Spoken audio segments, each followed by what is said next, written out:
the closing doors, please. Hey, what's going on, guys?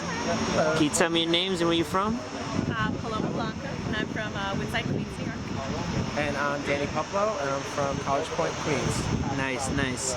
So, guys, tell me some of the things you like about New York City. The food, the culture, the fact that you can get around anywhere you want, subway, bus, walk around, city life, you know. I really like the music scene. There's tons of artists coming out in all genres: hip hop, hardcore, metal, rock. I love the food.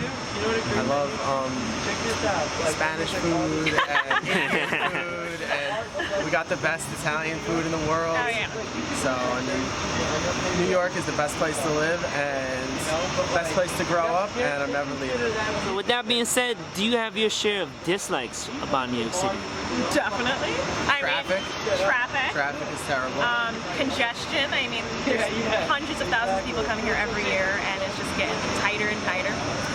Especially as a musician, I think it's really hard. You know, it's a struggle to keep on being creative. I think people lose their creative parts. Right, especially when you gotta, partake in the rat race and spend all your time working to be able to afford anything, an apartment. Mm-hmm. It's hard to find that creativity when you're not working, and actually get in the studio and make something happen. Yeah, I feel like sometimes we even have our stumps. Like there are times when we feel discouraged, but I feel like we're both extremely passionate about music, so we kind of lift each other up when we need to. Cool. What was it like growing up as a kid in New York, like the 90s and like the 80s and like early 2000s compared to now? Yeah, I didn't really grow up in the 80s. I was born in 85, so I really grew up in the 90s, and the 90s were cool because we saw the changeover. We saw the change of, playing outside, ball, and then going, and then kids are watching TV, and then it's internet, and now it's cell phones. So I saw that whole, transition. In the 90s, people weren't downloading music. It was like you waited online to buy your CDs. You used to wait online to get concert tickets. You don't really see that anymore. Everything's online. Everybody's doing it from their own house. You got all these keyboard warriors, But growing up in the 90s was awesome because I feel like I just made that cut of, still being part of the old school New York feel when, every place had graffiti and, there was just like tons of diversity, and I just feel like And you can meet people. these days corporations are moving in and gentrifying the neighborhoods, and things are just changing so much, and it's becoming more like Times Square. And back in the day it wasn't like that. It was like way more mom and pop. There were lots of little stores, guitar stores. Now it's more guitar centers and Sam Ashes. And I'm not saying anything against them, but I just miss that whole mom and pop feel. I love growing up in the city. My parents actually went out of their way to keep us away from too much technology. Always taking us to the park, constantly going to music school, dance school, being active, not just staying at home and being on the computer and stuff. So I did a really good, my parents did a really good job like rounding out creative-wise, and really just like being able to go to the city. They let us go to the city all the time by ourselves and kind of just like explore, and me and my sister most of the time. But I don't know, I loved it. You got the best food, the best people, different cultures, different ethnicities, It's the best of all the worlds together, I think. So I enjoyed it. Nice. What are you guys' daily lives like? What do you do, like work and side hustle? I wake up every morning and I go into school, and I'm a teacher. I teach math. And then after school, I basically go to the studio and I make music and I record other artists. And by the end of the day, I'm exhausted, and I wake up early the next day to go teach high school again. And it's just a cycle. I love what I do, and I love my hobbies, and I love my work. So I have no complaints about it. My daily life is, get up, go to work. I work in a retail shop, and I also do photography for out in New York. But after work, most of the time, we either unwind and write music, or go to the studio. We just got a new studio, so every night has been just going there, working on it, soundproofing, getting it ready for new music, because we're working on new music now, so that is really the initiative right now. So just being creative. Cool. Have you guys been to any of the other boroughs aside from Queens, like the Bronx, Brooklyn? Oh yeah, everywhere. Can you talk about them? I mean, I like Brooklyn. I'm a vegan, vegetarian. He's a vegetarian. I've been a vegan. We've been on and off. And there's just a lot of good food in Brooklyn. A lot of good food in Manhattan. We've actually played a lot of shows in the Bronx. We used to be part of this underground scene called Bronx Underground, which was a live, way to bring local bands together. And it was an all ages venue. All ages, so, yeah. So those places used to get packed, 500 kids piling in to check out the bands. It was awesome. So that was the great part about the Bronx, at least from our experiences, at least. Staten Island, I had no idea what it was until I got my license, and then I met a bunch of really cool people from there. My other band, Endwell, had a couple members from Staten Island, so I used to hang out over at New Dorp and Victory. And, Staten Island's really great. I talked a lot of crap about it growing up until I actually went there, and I like it a lot more now. But Queens. It's the people too, I think. Queens always gets the money. Queens, my heart. New is in York Queens. Mets for life.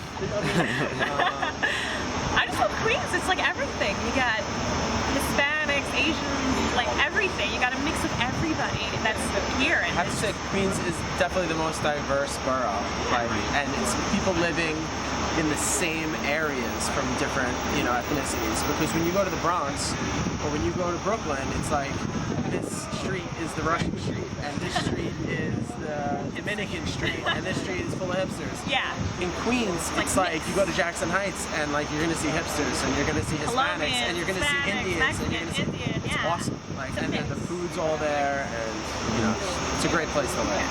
So you were talking about the Mets. What's New York City sports like? New York City sports is the greatest rivalry in the world. I don't care if you're from England and you love soccer or football. New York City sports is where it's at. I'm a Giants fan, but I also root for the Jets as well. I'm a Mets fan. I don't root for the Yankees, but I respect the Yankees, but I don't root for them I respect because them. for years I've been talked down to by Yankee fans being a Mets fan, so it's very hard to root for a team that's just basically shoved shit in my face my whole life. So, but the Yankees beat the Mets in 2000, so they got us right now. We'll see what happens in 2015, though. This is our year. Well, we do go to lots of Mets games, and we always try to go out and make a night out of it, and we listen to it on the radio when we're driving to the show. I mean, we're watching it in the bar. Yep. I mean, we're definitely a part of that lifestyle as well. I think so, and we go to Giants games as well. Yeah. We're already at the preseason games, so we just love sports. I like the Knicks. I like the Rangers. Rangers. Yeah. I do not shy from New York sports. No. I don't root for any other teams. I like other teams. I like the Packers, but I don't root for them. I root for the Giants and the Jets. You guys are a lovely couple, so I'm gonna ask you, what's it like being a girl in New York City? And you can say, what's it like being a guy in New York City? What's it like being a girl in New York City? I feel like I have to be cautious. I can't be a little too scandalous. It's kind of a scary world out there, especially when it's so congested. I mean, anyone can touch you at any point. Especially on the subway. But I think as being a performer, you kind of have to get outside the box. So sometimes I try to push my limits every now and again. But other than that, I'm just, I'm a little defensive from non-stop city life. But Being a guy in New York City, it's like being a guy anywhere.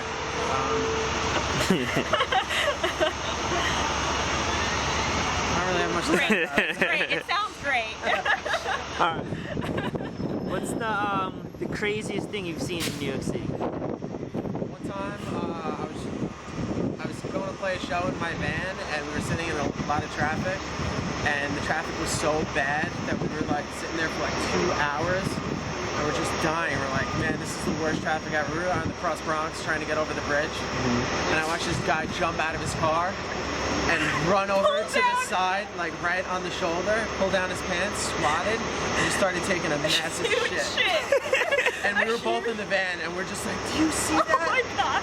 And it was pretty disgusting, but that's one of the craziest things I've ever seen. Mine is a little more tragic. I actually saw the second plane go into the Twin Towers over in Astoria. So that was the most craziest thing I've ever seen, without a doubt. See, I didn't see it, but I remember, like, Yeah. you remember it like it was yesterday. because Exactly. It was such a big part of our life. Like, we all were in high school, and like, it was just over the loudspeaker, and we're all wondering, is our families okay and everything. And, you know, our drummer Al's dad was working in the trade center. Had family working in the trade center, so it was a really scary time. But luckily, I didn't see any of it. Although I watched it repeat on television 1,000 times. Yeah, 1,000 Really. times. So. That was definitely my craziest, seeing that happen. So what's the train like, the MTA? Like, define it to like anyone that's not from here, like a tourist. What would you describe it like? The train depends on what time you get on. What time and what train? And what So, train. Yeah. So if you're getting on the E train during rush hour, if you're getting on the 7 train during rush hour, Congested. I mean, I grew up in Woodside, Jackson Heights, so I always liked the R train, the N train. They were always pretty accessible to the me. queue is nice. The queue is nice as well, but that's also newly renovated, so that brings a little class to it. But 7 just got extended to the west side, which is nice. That's But, brand new. I would just mostly say it's just be prepared to get pushed, because people push, and it's not like anything personal. It's just part of city living. So that's pretty much You're MTA. probably gonna get stepped on. Your feet are probably gonna get smashed. You're probably take it gonna personal. have an armpit in your face at some point. Yeah. But you know, it takes you where you need to go. It only costs $2.50, and you get a transfer. So $2.75 now. $2.75. It's gonna go up to $3 soon. I know. As if everything isn't already expensive in New York. Yeah. But we'll make it happen, right? Yep. Definitely.